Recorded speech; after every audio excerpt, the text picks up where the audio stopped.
Brothers and sisters in Islam, Assalamu alaikum wa rahmatullahi wa barakatuh. We meet at a very dangerous moment in our history and in the history of the world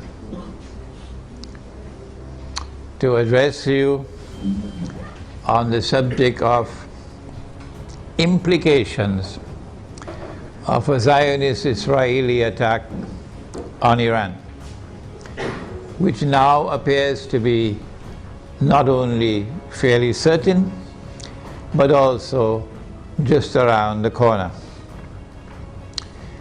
In the process of offering an explanation of the implications of such an attack, I would have to take recourse to Islamic eschatology to locate the implications of that attack in the larger framework of Islam's conception of Akhirul Zaman, because I am convinced that it is located precisely in that subject. In the process also of offering my analysis, I will have to offer opinions of mine. If a politician and a prime minister and a government official and a businessman and a carpenter and a taxi driver can offer opinions, why can't a scholar of Islam do the same thing? What's wrong with that? Provided, of course, that we recognize that only Allah does not make mistakes, number one. And number two, in my instance, I always insist that when I offer my opinion or my view on any subject, I insist that my audience should never accept my view unless and until you are convinced that it is correct. If you can offer me anything better than that, please tell me. I think I've reached the limit. So I should be allowed to offer my opinion and my views. I'm not a prophet.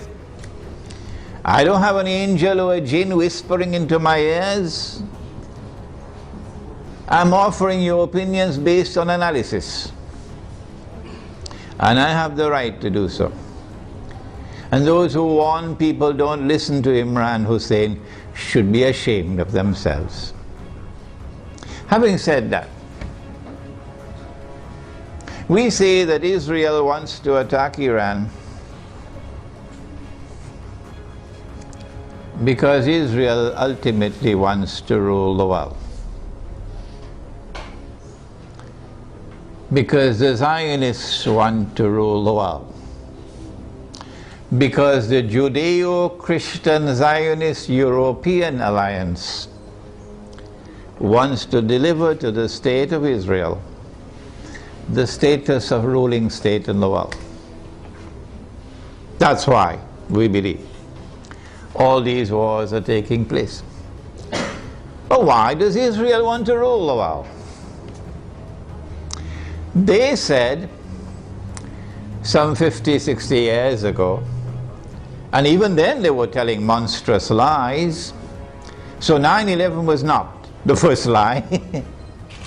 They said that all that we want to do is to create a Jewish homeland in the Holy Land where Jews can live in safety and security.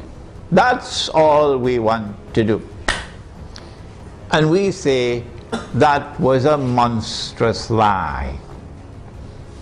What you wanted to do was to establish a Zionist state in the Holy Land, which would seek to impersonate Holy Israel, the Holy State of Israel, that was established by Nabi Dawood alayhi salam, the Prophet David, and Nabi Sulaiman alayhi salam, the Prophet Solomon, and that this Zionist state of Israel would one day rule the world. That's what you wanted to do. And you want Israel to rule the world, so that one day, not too long from now incidentally, a man would stand up in Israel. Nabi Muhammad alayhi salatu wasalam described that man to us 1400 years ago or more. So if you're listening in Washington tonight, let's tell you what the Prophet said. And if you're listening in London and in Jerusalem tonight, let's tell you what Prophet Muhammad alayhi salatu wasalam said. He said that that man would be a Jew. He would be a young man. And so the end of history will witness young people taking over the world. He would be a powerfully built man. He would have curly hair. And he would declare,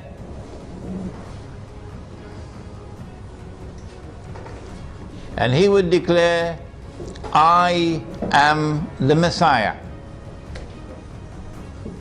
But that would be a lie. The Messiah is the son of Mary. Sorry, more than that. He was the son of the Virgin Mary.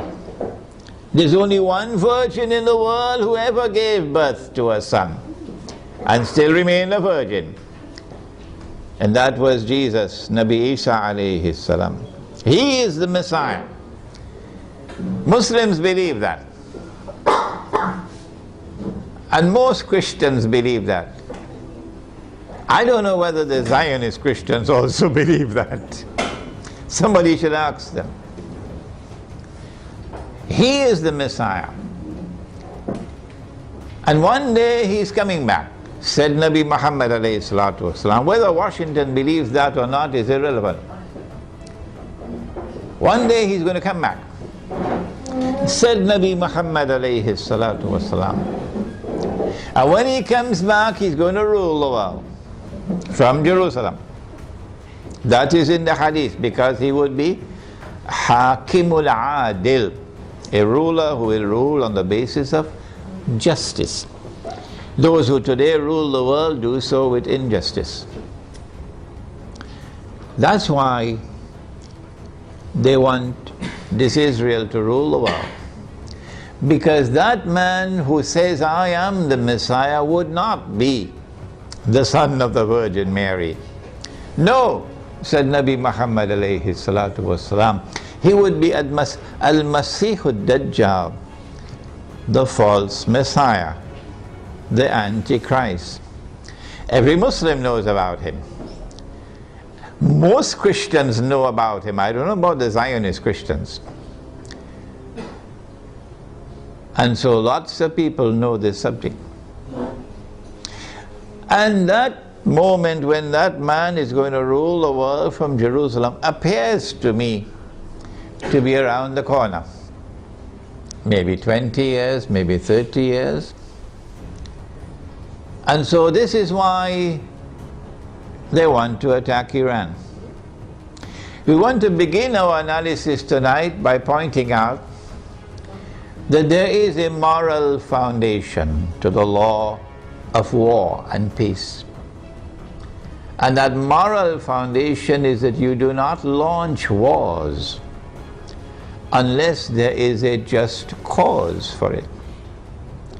Iran has not done anything. Iran has not attacked Israel. Iran has not launched any missiles on Israel. Iran is not waging war on Israel. And so in accordance with your Israeli law of war, which has an immoral foundation, no morality attached to it, you have the right to wage war against the people unjustly. And so an attack on Iran would be unjust war. It would be an act of dhulm, in using the language of the Quran, an act of wickedness. Those who launch the attack would be a people who are committing monstrous sin. But I want to say something more. To those who are beating the drums of war in the Arab world, and who are looking forward to the attack on Iran, that you are beating the drums of unjust war. And when the attack takes place, you will be committing the same sin as supporters of the war, as those who are themselves perpetrating the war. And shame on you! Shame on you, we say to you, straight to your faces, from here in Malaysia, that if you support the attack on Iran, you are supporting unjust war. You are yourselves a party of dhulm, and Allah does not provide guidance to the people who commit dhulm. One of the reasons why many Arabs, not all Arabs, not at all, but many Arabs are beating the drums of war, looking forward to an attack on Iran, is because Iran is Shia.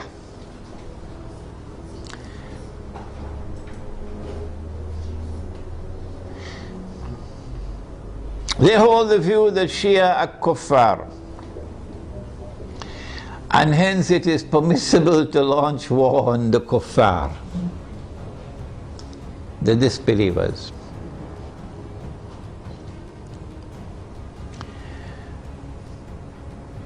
How can you come to this conclusion, the Shia are kuffar? If the Shia are kuffar, then there must be some ijma' or consensus of opinion on that subject. That consensus has never been achieved in 1400 years. Why? How can we say so? Here is proof. This is not the only proof, but this is adequate. That no regime in control of the Hijaz, in control of the Hajj, in our history that we know of, has ever prevented the Shia from performing the Hajj. As a consequence, we say, it is too late in the day now for you to come with any manufactured arguments declaring the Shia to be kuffar. Yes, we agree that it is an act of profound misguidance to declare that Abu Bakr as-Siddiq radiallahu ta'ala anhu was a usurper, and that Umar Farooq radiallahu ta'ala anhu was a usurper, and that Uthman Ghani radiallahu ta'ala anhu was a usurper. Three of the foremost companions of the Prophet alayhi salatu wasalam. It's a massive vote of no confidence in the Prophet himself alayhi salatu wasalam.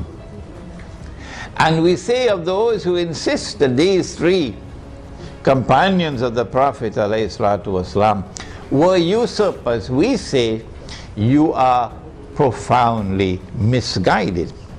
But we never say that you are not Muslims. You still are our Muslim brothers.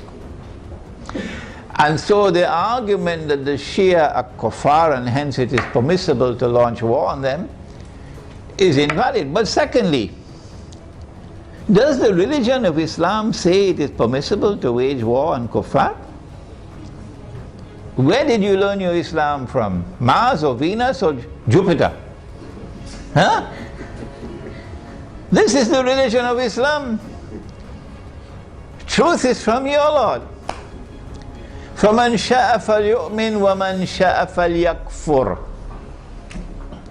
Whosoever wishes is free to accept, and whosoever wishes is free to reject kufr. La ikraha fi din, says the Quran. There is no compulsion in matters of religion. And so you are not permitted in Islam to wage war against any people because they are kuffar. No. There is a version of Islam today which has emerged in the world, which seems to have originated in Saudi Arabia with Sheikh Muhammad Abdul Wahhab. It used to be called Wahhabi, it's now called Salafi, and I have students of mine who are Salafi, and they are my students, which can best be described as a Protestant version of Islam. Protestantism in the modern world is a conception of religion which reduces religion to texts, and which interprets texts literally.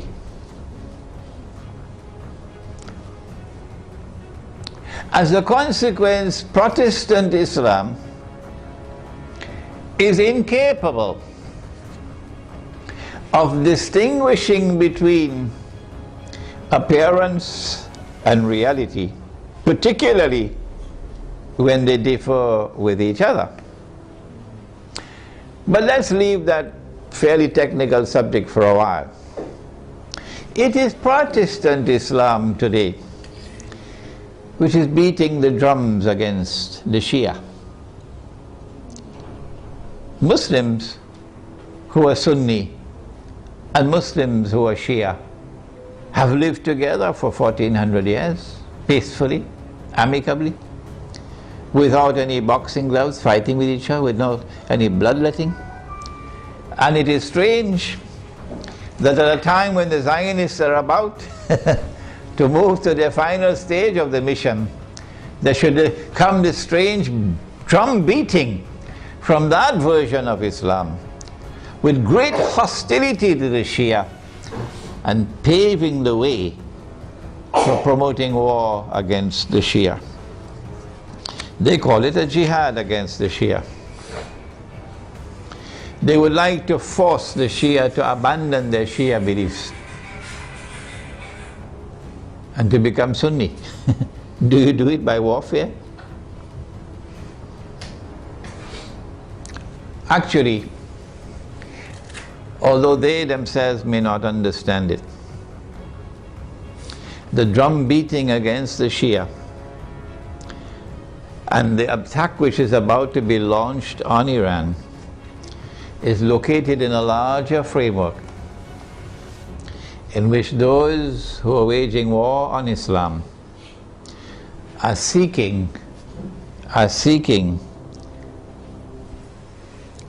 to do something that will function as a catalyst for creating Sunni-Shia civil war in the world of Islam. Sunni-Shia civil war would be something that would be massively beneficial for Israel. Number one,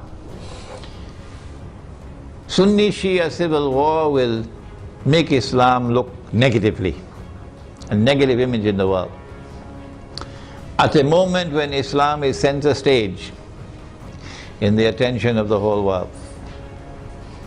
Number two, Sunni-Shia civil war in Islam, Sunni versus Shia, would function as a diversion, diverting attention, both Muslim and non-Muslim attention, away from the plans of the Zionists to rule the world. Thirdly, Muslims fighting against themselves will obviously lead to a loss of power our power will decrease, and that will be strategically advantageous for Israel.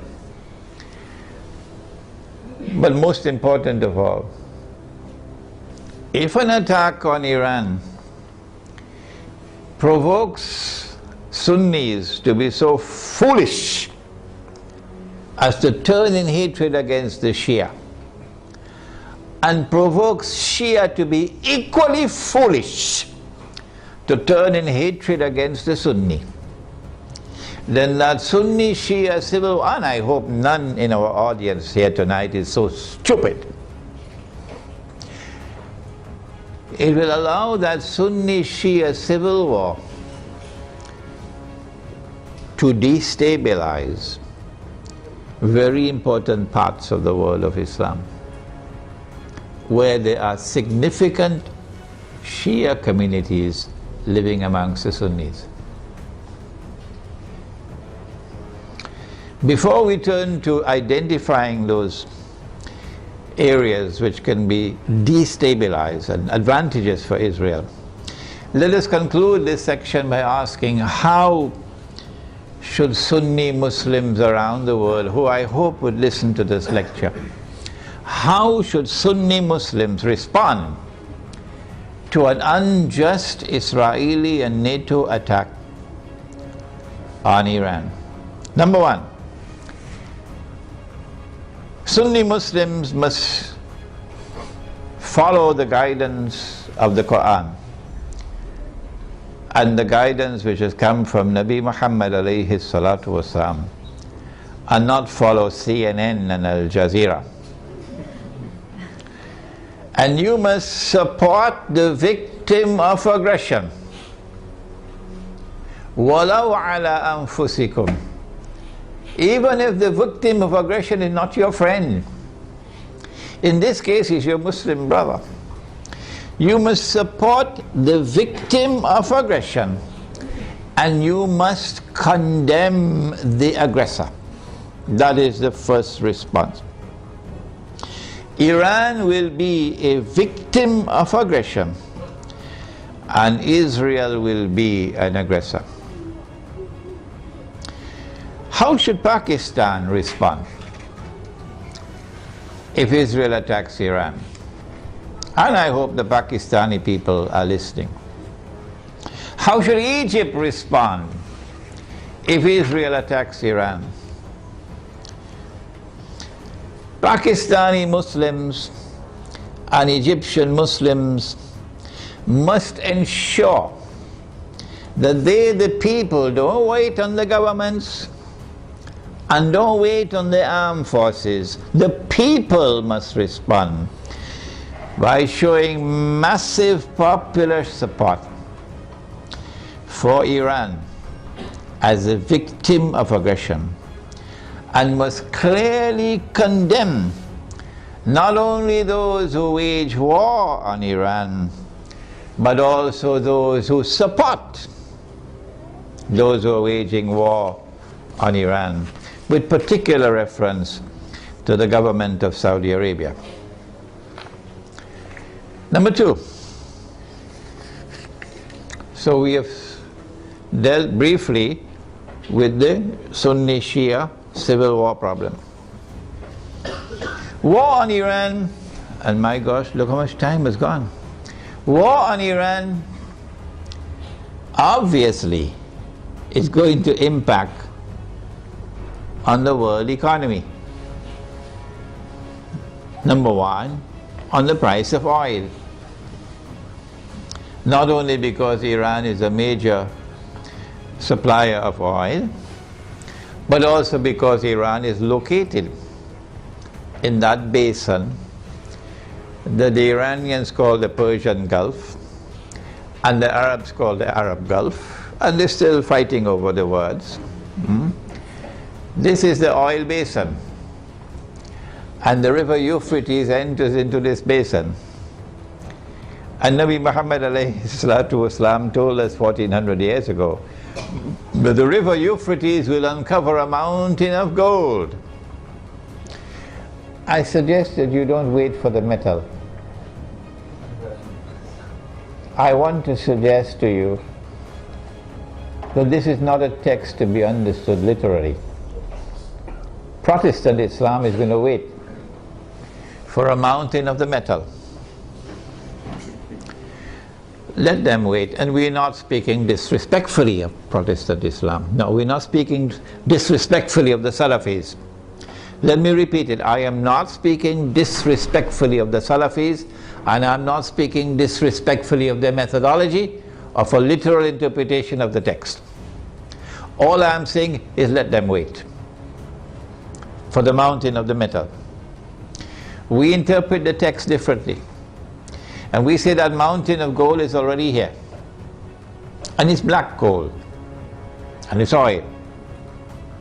And the Prophet prophesied that they're going to fight over it.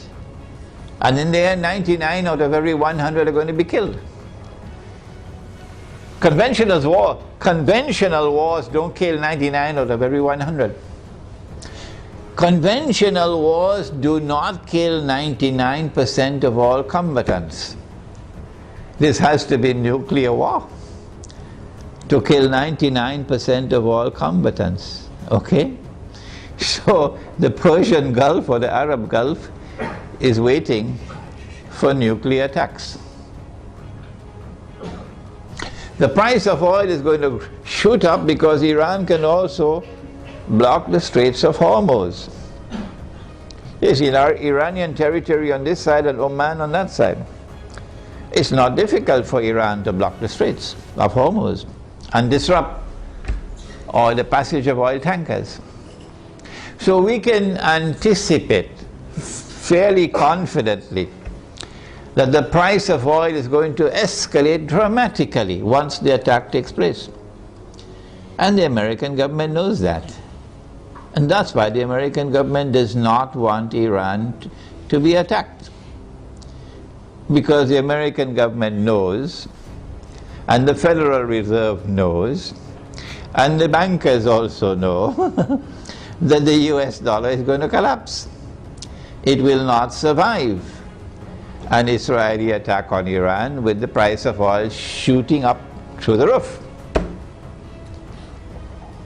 And if the US dollar collapses, of course they're going to have to demonetize the US dollar. It will no longer be legal tender. They have to have something in place. They probably already have something to replace it, but at a fraction of its previous value. The American economy is going to collapse. Large numbers of white Americans are going to lose their wealth. And many of them are going to be listening to this lecture. There's going to be chaos in the United States when the economy collapses. There can be riots in the United States, and they're already anticipating that. And so an attack on Iran would lead to economic, financial, and monetary consequences that will be disastrous for the US economy. Israel wants to become the new ruling state in the world. And for that you have to go to my book. Would someone kindly give me a copy of Jerusalem in the Quran? You have to go to my book Jerusalem in the Quran for the Islamic eschatology. The Dajjal, when he's released on earth, will live for 40 days. The Prophet said, one day like a year, one day like a month, one day like a week, and all the rest of his days like your days. We said a day like a year, and Britain became the ruling state in the world. And the world experienced what they call Pax Britannica. It wasn't Pax at all, it was only war. And then came a day like a month over here, and the United States of America replaced Britain as the next ruling state in the world. And Pax Britannica was replaced with Pax Americana. And the British sterling pound was replaced by the US dollar. And we said, this is our opinion, that a day like a year came to an end and was replaced by a day like a month. This is the first time in our history that this hadith was interpreted this way. And now we are saying that a day like a month is coming to an end, and a day like a week is commencing. And so there has to be a passage from the United States to a third ruling state. And 10 years ago when this book was published, we said the third ruling state is Israel. Israel wants to become the third ruling state. For Israel to become the third ruling state, the United States has to collapse. And so this is going to be the collapse of the economy. Not just the US economy, but more than that. With the dramatic rise in the price of oil, you're going to have a significant rise in the cost of living around the world. Transportation costs are going to escalate. Food prices are going to escalate. Energy prices will rise. And this is also going to affect the prices of manufactured goods. The poor of the world will sink as soon as Israel attacks Iran into greater poverty and in some cases destitution. In Yemen now, they can't afford to buy the cooking gas with which to cook. The middle class around the world will sink into poverty. And when there are so many poor, the majority of mankind in poverty, it's going to be easier. It is going to be easier to rule the world. With people who are too poor to organize themselves, to resist oppression and resist slavery. How should we respond to this impending economic collapse, financial and monetary collapse? How should we respond to the imminent rise of the cost of living around the world? How should we respond? My opinion, and I'd love to hear your opinion before we end tonight. My opinion is to go to that hadith of the Prophet sallallahu ta'ala alayhi wa sallam. He said about Akhirul Zaman, he said, if you have land, hold on to your land. You're familiar with that, aren't you? And he said, if you have animals, hold on to your animals. And then a man asks, O Messenger of Allah, what about if we have neither land nor animals? He said, sharpen your sword. Of course, CNN is going to call him a terrorist now. He said, sharpen your sword, because you're going to be dealing with chaos and anarchy and riots as people seek to survive by fighting each other for food. Where can we get land and animals to sustain ourselves in this impending collapse? The answer is certainly not in the cities. If you believe that you can survive in the cities and get land and animals in the cities, you should buy a one-way ticket to the moon. And so Egypt, I'm talking to you tonight. In Pakistan, I'm talking to you tonight. Listen to me and get out of the cities. 20 million people in a city, 15 million people in a city, who's going to feed them? Where are you going to get your food from? What's going to be the price of that food? Get out of the cities while still there is time. Go to the countryside. Go to where rain falls. Go to where there is water.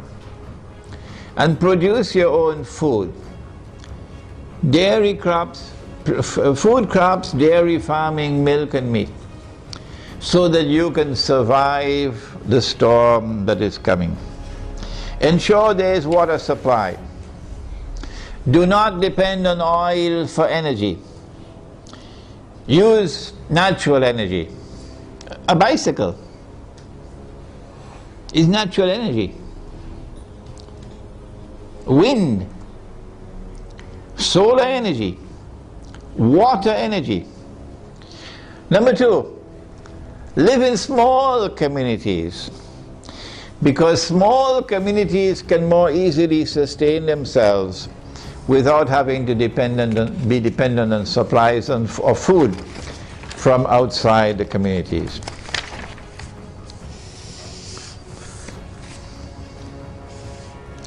We now return to Pakistan.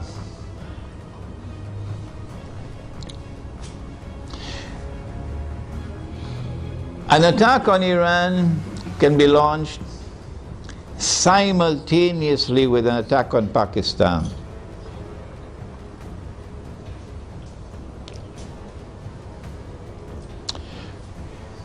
The purpose would be to eliminate Pakistan from the nuclear club. But we've been saying this for 10 years now. When the attack on Amerika took place in September 2001, we produced a booklet 2 months later, a Muslim response to the attack on Amerika. That booklet is on my website. And in that booklet we said that those who planned and executed 9/11 had as their ultimate target Pakistan. And they put the blame on Afghanistan so that they could put their troops in Afghanistan, so that they'll be advantageously located for moving in on the final target, which is Pakistan. Why Pakistan? Why is Pakistan so important? The answer is Pakistan is a member of the nuclear club. It is the only Muslim country which possesses nuclear weapons. And according to the Bible of the Zionists, no Muslim country must be able to defend itself. The Zionist Bible says that no Muslim country must have nuclear weapons. But the Zionist Bible says Israel can have as many nuclear weapons as it wants. And Israel should be able to also use its nuclear weapons according to their moral law. And because Pakistan has nuclear weapons, Pakistan has to be denuclearized. Their strategy for denuclearizing Pakistan appeared to me 10 years ago to be to try to so destabilize Pakistan that there may be civil war in Pakistan, and then use that civil war as an excuse that we have to save the world from a nuclear holocaust. We have to save the world from nuclear weapons landing in the hands of terrorists. And so we have a mission. For the sake of mankind, we have to attack and invade Pakistan and destroy the nuclear plants in Pakistan and destroy the nuclear weapons in Pakistan, and also break up Pakistan into bits and pieces so it can never rise again. When that happens, of course, we must have a Zionist friend to take over and control all the pieces. And it is time for Muslims around the world to recognize, including Muslims in Iran, that Israel's most strategic partner, most strategic ally in the world today, after the United States, is India, with Saudi Arabia neck and neck behind India.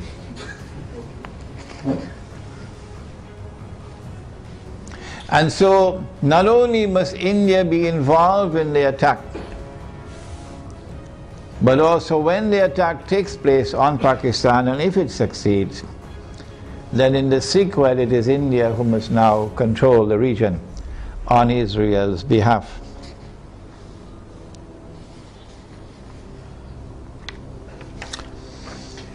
An attack on Pakistan, a successful attack on Pakistan, and the denuclearization of Pakistan and the breakup of Pakistan into bits and pieces will impact upon Muslims in the whole of that subcontinent in such a way as to bring about a state of demoralization and despair, and send shock waves to Muslims in the rest of the world. That one of the largest Muslim communities around the world, in India, Pakistan and Bangladesh, have now come under the foot of Hindu India.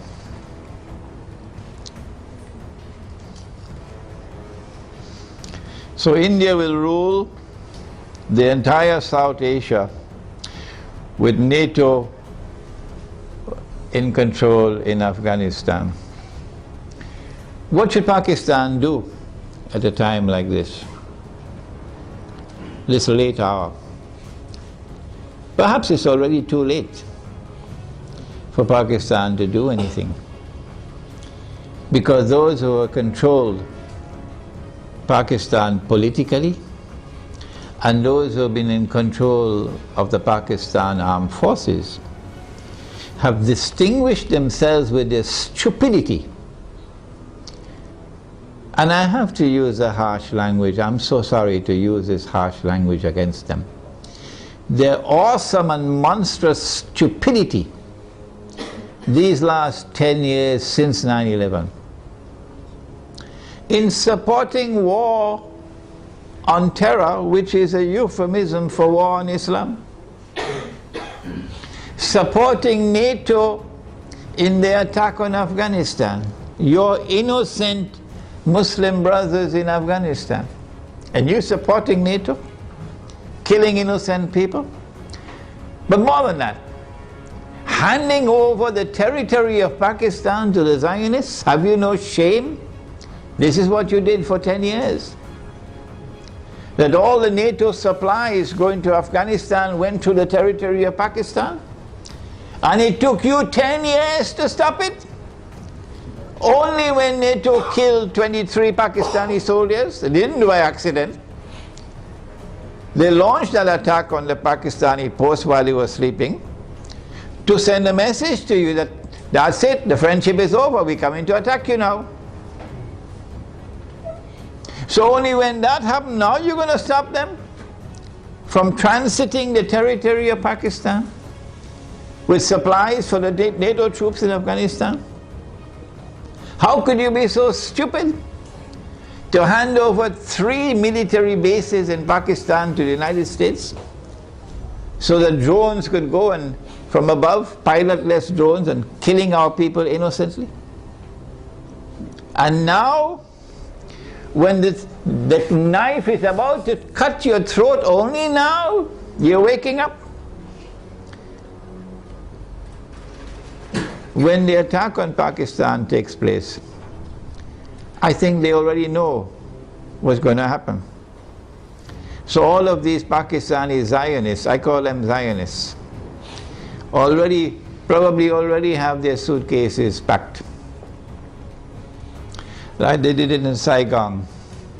And they'll all be flying to Miami and to Los Angeles and to New York to spend the rest of their miserable lives. These traitors. But I'm not talking about them tonight. I'm talking about the Pakistani people, as poor as they may be. In their poverty, they still love Islam. And they hate the government of the United States, which has been committing aggression and oppression with deception after deception. Feelings in Pakistan have reached fever pitch. They know in Pakistan the attack is coming. My advice tonight to them, if it is not too late, I don't know, what can you do?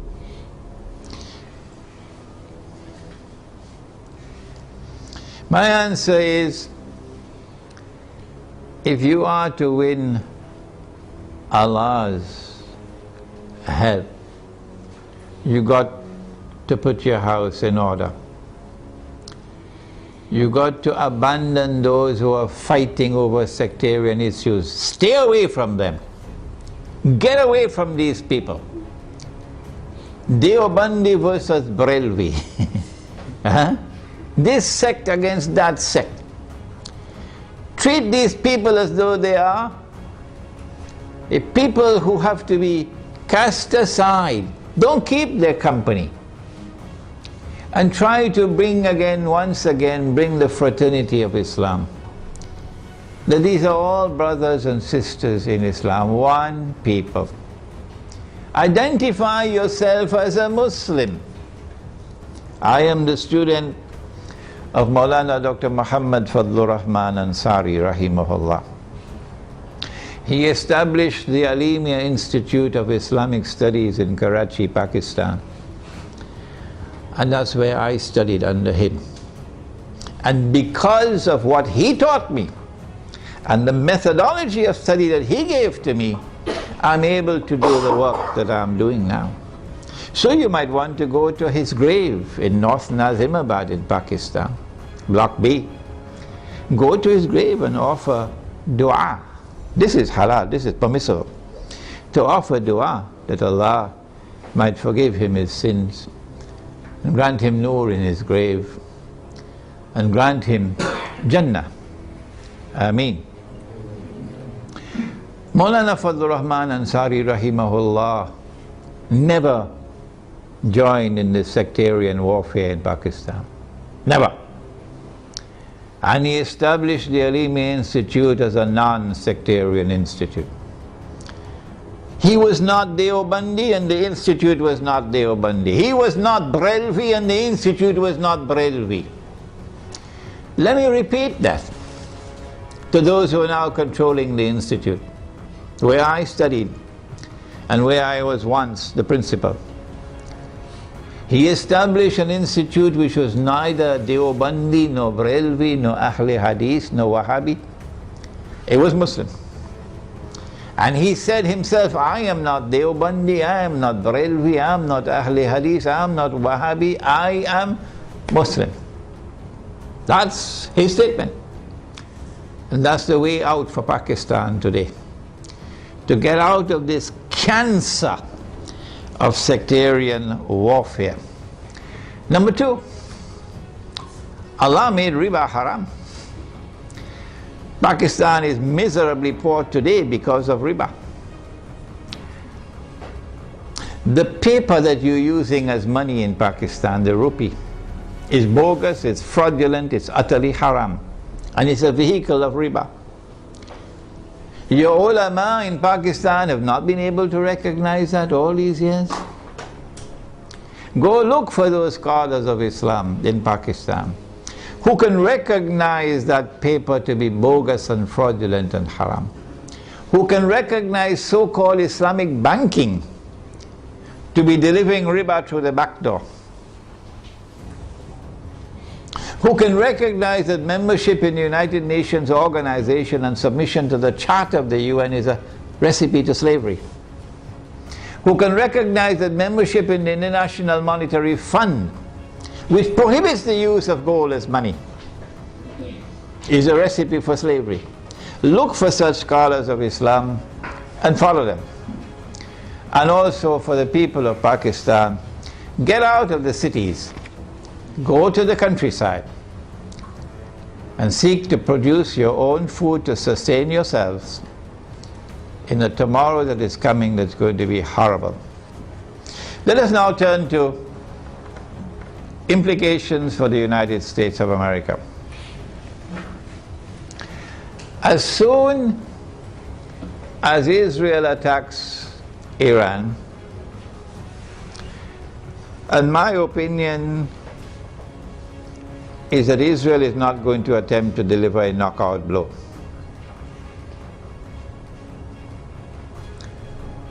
Israel will attack Iran in order to commence wars that she hopes will follow one after the other.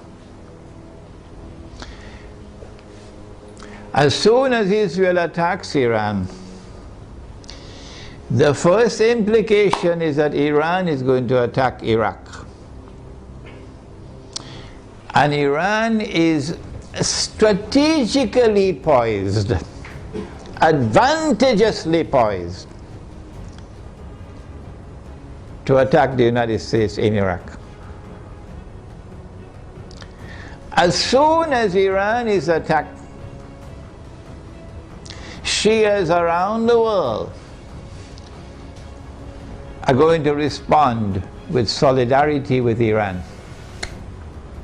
And that includes the majority population of Iraq, which is Shia.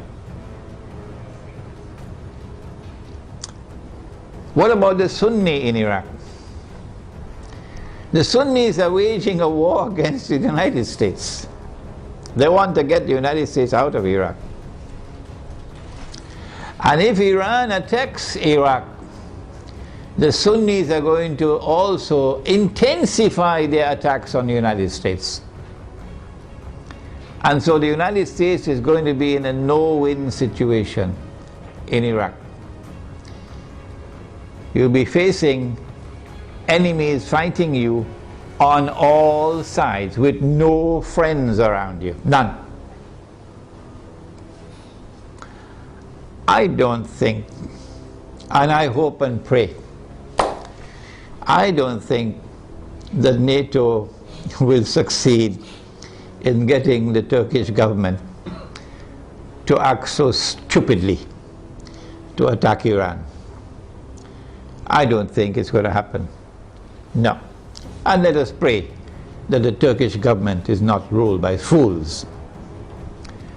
And so NATO and the United States in particular are going to be faced with war in Iraq that they cannot win. And they can lose. They can lose. And this is what Israel wants. This is what Israel wants. But there's another battlefront I want to turn to now. And this is where we need our military analysts. I wish we had some here tonight. That Iran is also likely to attack Bahrain. And it should not be difficult for Iran to take Bahrain. Bahrain cannot stand up to an attack from Iran. Bahrain is just across the water from Iran. I am suggesting to you that Iran is going to attack and take Bahrain. And if and when Iran attacks and takes Bahrain, then there's a causeway between Bahrain and Saudi Arabia where you could drive back and forth. The road will be clear to Saudi Arabia. I am anticipating, and the Saudis probably already have their plans laid out very well, because they know what's going to happen. And Israel already knows what's going to happen. That they're then going to turn to the United States to invoke whatever secret agreements they have of defense. That the United States has to intervene in Saudi Arabia to protect Saudi Arabia from an attack from Iran. I think the Zionists in the US Congress will ensure, even though the US armed forces would not want to go in there, even though the Barak administration would not want to go into Saudi Arabia, the Zionists in the US Congress will ensure that American forces will have to enter into Saudi Arabia to face Iran. I'm also suspecting that they might do the same thing with Pakistan. to force the Pakistani political leadership and military leadership to follow some secret agreement they probably already have, to bring Pakistani troops into Saudi Arabia to face Iran. If that happens, number one consequence will be the United States will be facing two fronts where they're going to lose the war. The first front will be Iraq, and the second front will be Saudi Arabia. And Pakistan will be facing defeat in Saudi Arabia and civil war in Pakistan. In order to save the United States from defeat, Israel will have to intervene. And so history will repeat itself for those who have been reading Jerusalem in the Quran. In order for the passage from Pax Britannica to Pax Americana to take place, you remember? The First World War had to take place. And in the First World War, the Germans brought in their submarines. And Britain, the island, was marooned, surrounded by German submarines. And Britain would have lost the war. And at that critical moment, the Zionists then brought the United States into the war, despite the efforts of men like Henry Ford. And when the United States entered into the war, then Britain was saved from defeat. But the consequence of that was that Britain was no longer the ruling state in the world. And the transfer of power from Britain to the United States was well on the way as a consequence of that First World War. So I am suggesting to you that the planning that is now taking place is a repeat of what happened then. That they're setting a trap for the United States, so that the United States is going to be led to a situation where it's going to be facing defeat in Iraq and in Saudi Arabia. These are my opinions, you don't have to accept them. And only one power in that region could intervene to save the United States from defeat, and that is Israel. And that would be the bell being rung. That this is the passage of power now from Pax Americana to Pax Judaica. This is the Islamic eschatological dimension to the analysis that a day which is like a month will now be coming to an end, and a day which is like a week, according to the Hadith, will now be beginning. The Protestant version of Islam, which is the Salafi version, insists that somewhere on earth, we just have to search, maybe somewhere behind Greenland, you're going to find a place on earth where a day will be like a year. So my answer is, well, keep on searching. Keep on searching. And I'm not speaking scornfully, that's not my way. I am not speaking in any derogative way, disrespectful way, that is not my style. No. I have the right to say, however, this is your methodology, so keep on searching. We have interpreted the text differently, this is our interpretation.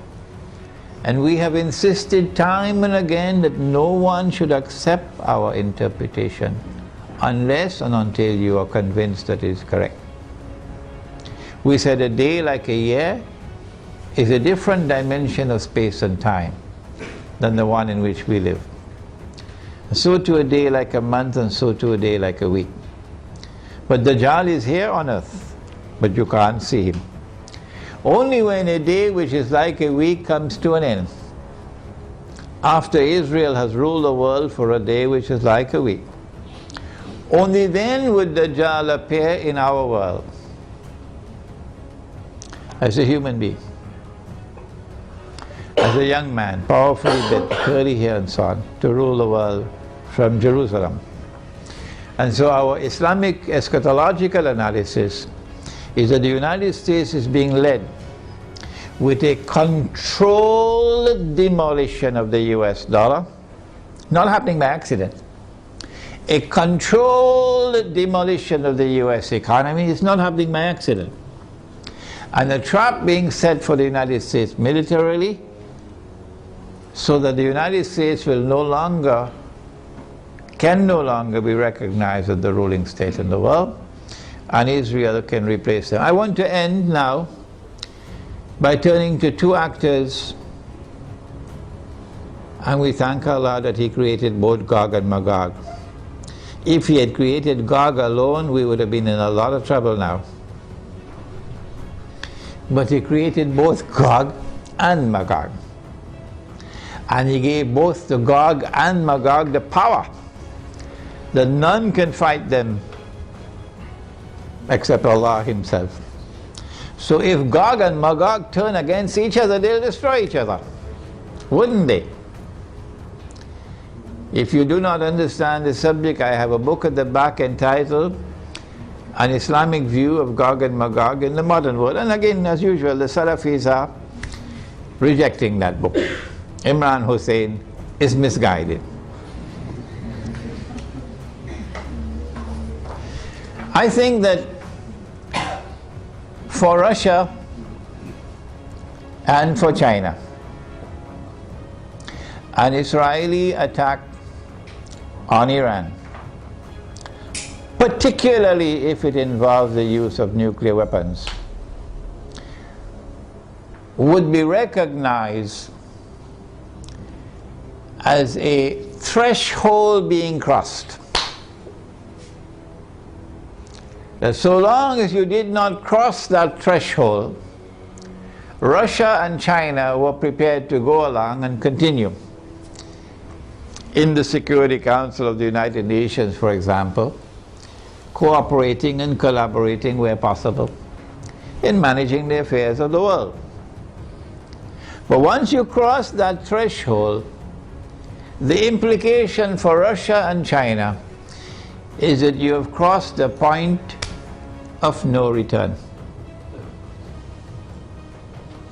And that an attack on Iran is now going to inevitably lead to world war.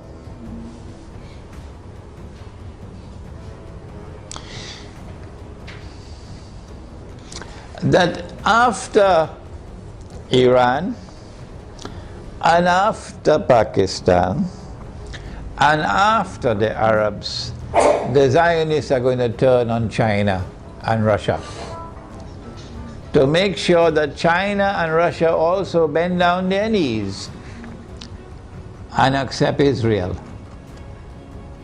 so that Israel can become the ruling state in the world. No Jew is going to accept Dajjal as the Messiah if Israel has not established its dominion